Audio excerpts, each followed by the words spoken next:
doing to ameliorate the cost of living. And I don't know where to start because that's our daily job. Every day our task is to how to make life in this country affordable and easy for the citizens who are actively participating in the economy. We're looking at it from a multi-pronged approach. Energy prices. We all know global energy prices have been on an upward trend.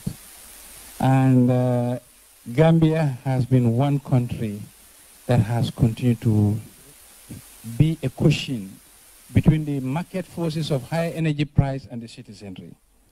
As we could recall, the tariff was at 36% last year, and the cost of producing electricity has not stopped. It has still continued. As a result, the cost of generating the electricity we consume has become beyond the tariff we are paying currently. And it is good for us to inform the citizenry at large. As recently as last month, the government allocated $10 million, that is more than 650 million, as tariff compensation to 𝒂𝒃, so that the current tariff will remain where they are, and the citizens will not pay any more tax increase, energy price increases in terms of electricity. If we had not done so, 𝒂𝒃 would have been obliged to increase their tariff to a level that would become unbearable. So we allocated, in spite of the challenging economic crisis, to give 𝒂𝒃 $10 million as tariff compensation. In terms of day-to-day cost of living, rice, there is no duty on rice.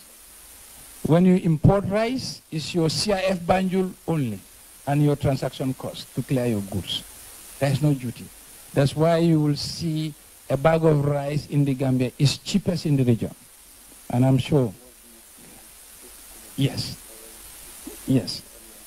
certainly. And if you look at value-added tax, all essential commodities like cooking oil, sugar, there's no VAT levied on that. These are tax revenues the state is foregoing just to make sure that cost of living is affordable. Then we come to the productive sector, agriculture. In the fertilizer this year, I have just mentioned we allocated $1 billion to make fertilizer at the price that it is today, 1,100. If you look at the crop financing, last year's crop finance price was the highest ever in the history of this country. And the government has now started to identify subsidized petrol. In fact, from January to date, we have subsidized petrol prices to the tune of more than $300 million. In fact, this is where we need to let the Gambians know that we just don't take advice from IMF and others. The directive, the marching order we had from them was full pass-through. We said we know our society is very heterogeneous and we don't have social safety net. As such, we must cushion the cost of rising petrol prices at the pump, because if petrol prices goes up, fuel prices go up, everybody fares go up, electricity, that's it.